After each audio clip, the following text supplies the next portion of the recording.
दोस्तों, आज की कहानी में आप जानेंगे कि जो इंसान सच्चाई पे चलता है, ईमानदारी पे चलता है, उसको बेशक परेशानियां तो आती हैं, मुश्किलें तो आती हैं, लेकिन एक दिन यकीन मानिए, ऐसा भी दिन आता है वो सबसे ऊपर उठ जाता है।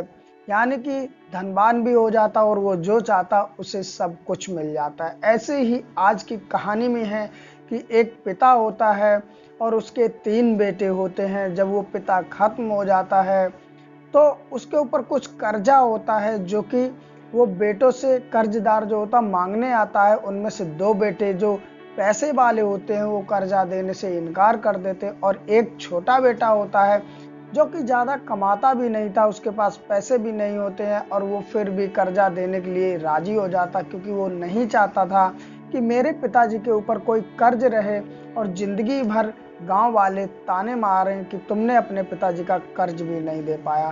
दोस्तों, जब वो कर्ज देने के लिए राजी हो जाता है तो उसकी पत्नी जो होती है वो भी एक बार उसे मना करने की कोशिश करती है कि जब बड़े भाई नहीं दे रहे तो तुम क्यों दे रहे। फिर वो अपनी पत्नी को समझाता है और कर्ज देने के लिए राजी हो जाता, लेकिन उसके बाद कुछ ऐसा होता है दोस्तों कि उसके दिन ही बदल जाते हैं। तो जानेंगे दोस्तों इस कहानी में आखिरकार उसके साथ क्या होता और ये पूरी कहानी किस तरह है। उम्मीद करते हैं आप लोगों को इसे सुनने के बाद अच्छी लगेगी, कुछ सीख भी मिलेगी। वीडियो अच्छी लगे तो लाइक भी करना और चैनल को सब्सक्राइब भी कर देना, जिससे मेरा भी हौसला बढ़ता रहे। नमस्कार दोस्तों, मेरा नाम अजय श्रीवास्तव। तो चलते हैं कहानी की तरफ। उम्मीद करते कहानी अच्छी जरूर लगेगी।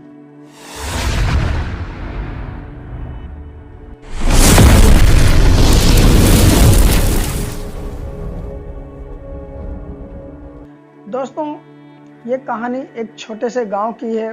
उसमें एक परिवार रहता है जिसमें रामदास होते हैं, उनके 3 बेटे होते हैं।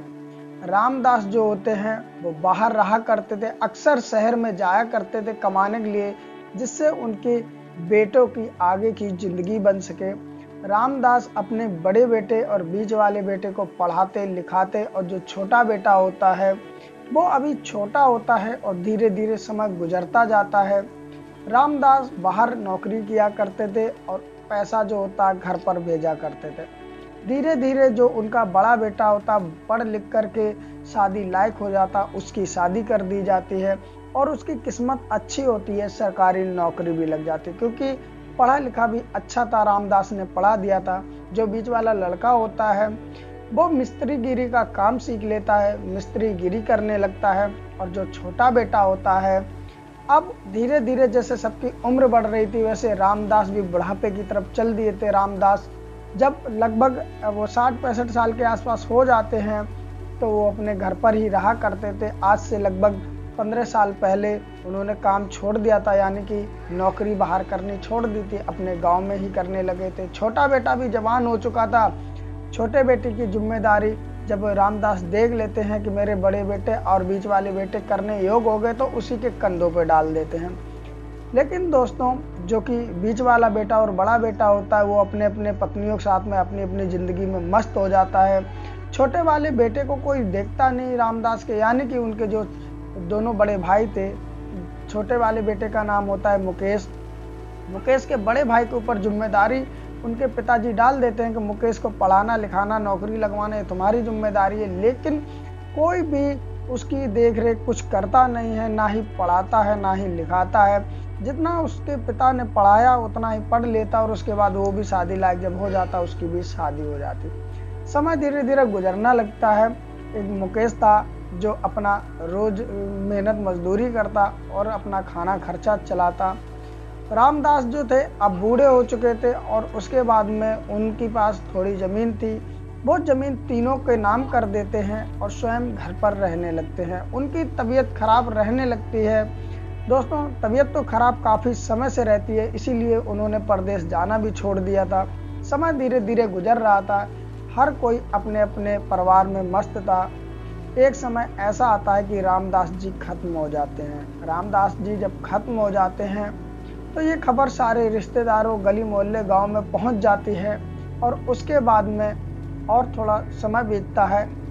अगले दिन उनकी मिट्टी रखी होती है, सारे रिश्तेदार आते हैं, सारे गांव वाले बैठे होते हैं। उसी दिन रामदास जी का अंतिम संस्कार करना था, लेकिन जब सब बैठे होते हैं तो इसी बीच में एक गाड़ी रुकती है रामदास जी के घर के सामने, और उसमें से एक सूट बूट पहन करके एक व्यक्ति उतरता है और उतर करके आता है और कहता है, क्या ये रामदास जी का ही घर है? तो वहाँ के कुछ लोग होते वो कहते हैं, हाँ ये रामदास जी का ही घर है। तो वो व्यक्ति कहता है कि रामदास जी का वारिस कौन है? अब वहाँ पर जो भीड़ बैठी थी उस व्यक्ति का अचंभे से मुंह देख रही थी, आखिरकार ये ऐसी बात क्यों कर रहा है? क्या रामदास जी ने कोई प्रॉपर्टी छोड़ दी है किसी के लिए, या क्या है, समझ में नहीं आ रहा है। तो वहाँ पर बैठे जो रामदास जी के 3 बेटे होते हैं, वो तीनों बेटे हाथ अपना ऊपर कर देते और कहते, कहिए क्या काम है आपको? मैं ही रामदास जी का बेटा हूँ, सबसे बड़ा वाला बोलता है। तो वो व्यक्ति कहता है कि आज से 20 साल पहले जब रामदास जी हमारे साथ काम करते थे शहर में, हम और वो अच्छे दोस्त थे, तो वो अपने घर के बच्चों की पढ़ाई के लिए, लिखाई के लिए कुछ पैसे हमसे उधार लिए थे, और वो आज सूद समेत लगभग 20 लाख के आसपास रकम हो जाती है। तो मैं वो पैसे लेने आया हूँ, तो आप बड़े बेटे हो तो आपको वो पैसे देने होंगे। तो बड़ा बेटा था, वो तो सरकारी नौकरी कर रहा था, वो कहता है कि देखिए, मेरे पिताजी जब तक जिंदा थे तब तक तो तुम आए नहीं, और आज ख़त्म हो गए हैं तो तुम मुझे ये बताने आए हो कि मेरे पिताजी ने पैसे लिए, और आज तक पिताजी ने कभी कुछ ऐसा तो बताया नहीं है।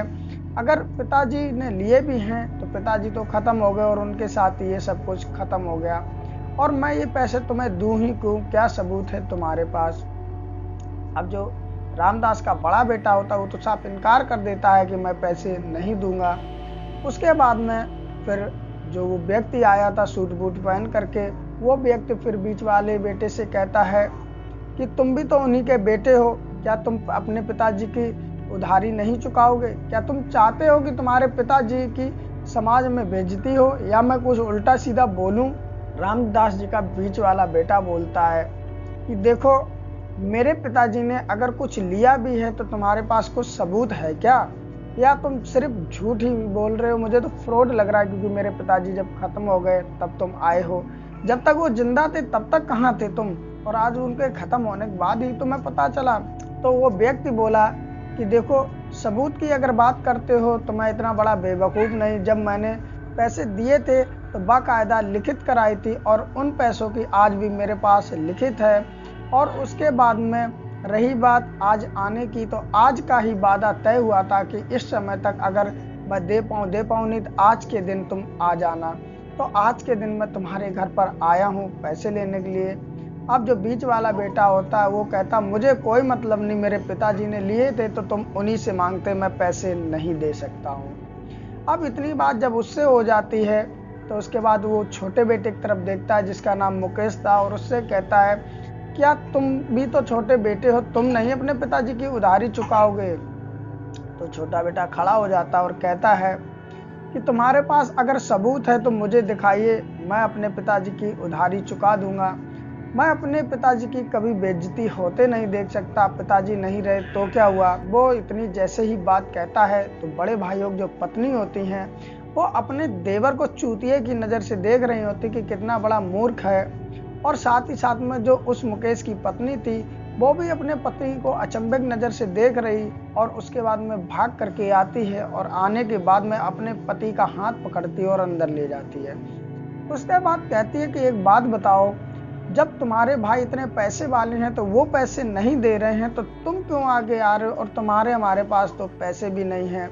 तो वो मुकेश बोलता है, पैसे नहीं तो क्या हुआ, जो पिताजी जमीन का टुकड़ा एक हमारे नाम कर गए उसे बेच करके हम वो पैसे दे देंगे, लेकिन पिताजी की हम बदनामी और बेइज्जती नहीं होने देंगे, नहीं कल को ये गांव वाले ही हमें जीने नहीं देंगे, कहेंगे तुमने अपने पिताजी का कर्ज भी नहीं दे पाया। अब वो मुकेश की जो पत्नी होती वो कहती है कि देखो, वैसे भी हमारे पास पैसे नहीं हैं, सिर्फ ये ज़मीन का टुकड़ा ही है जिस पे हम खेती करके अपना पेट भर लेते हैं, और ये भी अगर तुमने बेच दिया तो हम खाएंगे क्या?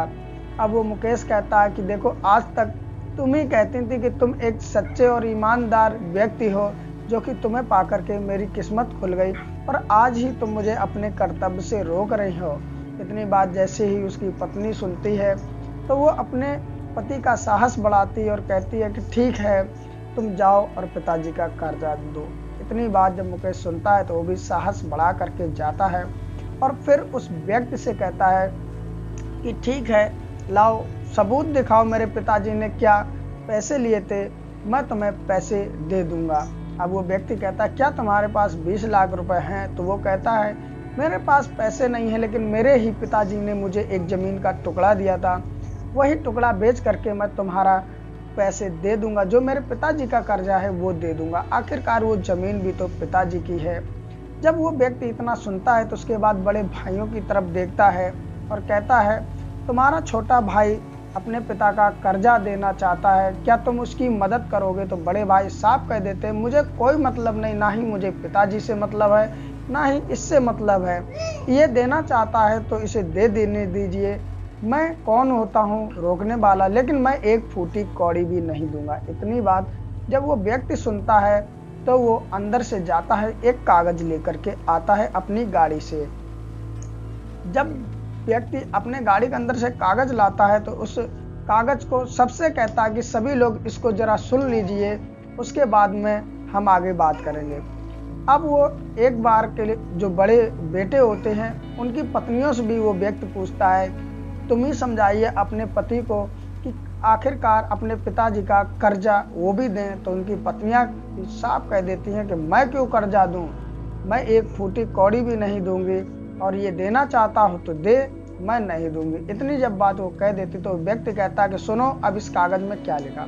वो व्यक्ति कहता है कि मैं और रामदास एक अच्छे दोस्त थे, हम दोनों में बहुत अच्छी पड़ती थी। जब आज से 20 साल पहले रामदास हमारे साथ में ही एक कंपनी में काम करते थे तो हम दोनों भाइयों की तरह ही रहते थे, क्योंकि वो अपने घर की सारी बातें मुझे बता दिया करते थे और मैं भी अपने घर की बातें उन्हें बता दिया करते थे। उस समय हमने और रामदास ने मिलकर के कुछ शेयर खरीदे थे जो मात्र 20,000 रुपए के शेयर थे, और इस कागज में हमने दोनों ने लिखा था, साइन किए थे कि ये शेयर उस दिन बेचे जाएंगे जिस दिन हम में से दोनों में से कोई भी एक खत्म हो जाएगा, यानी कि जो शेयर से अगर फायदा होगा तो वो हम अपने घर वालों के नाम कर देंगे, यानी कि उनकी ही जिंदगी, घर वालों की जिंदगी बनाने के लिए वो शेयर खरीदे गए थे। अब रामदास जैसे ही खत्म हो जाते हैं वैसे ही उसको पता चल जाती है, यानी जो व्यक्ति आया था सूट बूट पहन करके, उसको जब पता चल जाता है कि रामदास खत्म हो गए तो वो शेयर बेच देता है। और उस समय वो शेयर लगभग 40 लाख के आसपास 20 साल बाद बिछे थे, तो उसमें से 20 लाख के आसपास का जो पैसा होता है वो रामदास का होता है और 20 लाख उसका होता है। और उस कागज में ये भी लिखा था कि उस समय जो व्यक्ति बचेगा दोनों में से, उसे पूरी ये जिम्मेदारी होगी कि वो जिसको चाहे उसको पैसा दे सकता है। तो वो फिर व्यक्ति कहता है कि मैं वही रामदास जी का पैसा यहाँ पर देने आया था, लेकिन अगर मैं कह देता कि रामदास जी का पैसा कौन लेगा, कौन वारिस है, तो बहुत से वारिस खड़े हो जाते, इसलिए मैंने ये कर्जे का एक झूठा नाटक किया था। रामदास के ऊपर कोई भी कर्जा नहीं है, मैं उनके 20 लाख रुपए देने आया था, लेकिन सच में उनका वारिस कौन है ये तो पता मुझे चलना चाहिए, इसलिए मैंने नाटक किया था। और उसके बाद में वो अपनी गाड़ी की तरफ जाता, उसमें से बड़े बड़े 2 सूटकेस निकालता है और मुकेश के हाथों में थमा देता और कहता है आज से इन पैसों के तुम अकेले ही वारिस हो, ना कि तुम्हारे ये भाई।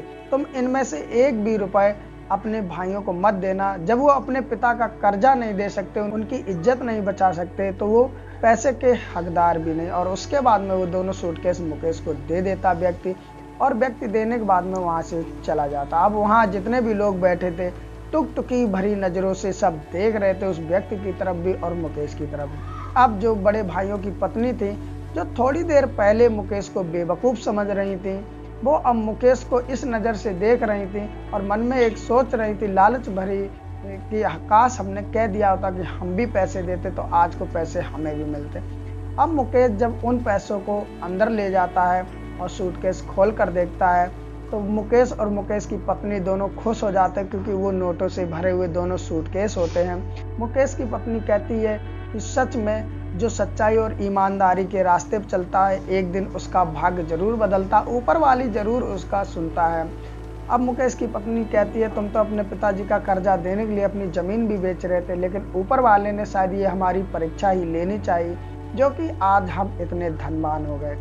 अब दोस्तों मुकेश पैसे वाला हो जाता और उनके दोनों भाई पछताते रहते, कहते काश हमने भी पिताजी का कर्जा देने की बात कही होती। अब हो भी क्या सकता, पैसे तो मुकेश को मिल चुके थे और उनकी जिंदगी अच्छे कटने लगी और वो जितने गरीब थे उतने ही ज़्यादा अपने भाइयों से कई गुना ज़्यादा अमीर हो जाते। तो दोस्तों आज की रही ये कहानी। दोस्तों कहानी कैसी लगी प्लीज़ हमें कमेंट करके ज़रूर बताएं। आप मेरी वीडियो कहाँ से देख रहे हैं, अपना नाम सहित हमें बताएं। और दोस्तों कहानी अच्छी लगी हो तो अपने दोस्तों को भी शेयर करें और दोस्तों एक लाइक भी कर दें। और दोस्तों इस तरह की अच्छी अच्छी कहानी सुनना चाहते हैं तो मेरे चैनल को सब्सक्राइब कर लें और सब्सक्राइब करने के बाद में एक बेल आइकन आएगा, उसे दबाकर ऑल पे कर दें, जिससे मेरी हर वीडियो आप तक पहुंचती रहे। दोस्तों फिर मिलते हैं किसी और कहानी के साथ, तब तक अपना ख्याल रखिए। नमस्कार।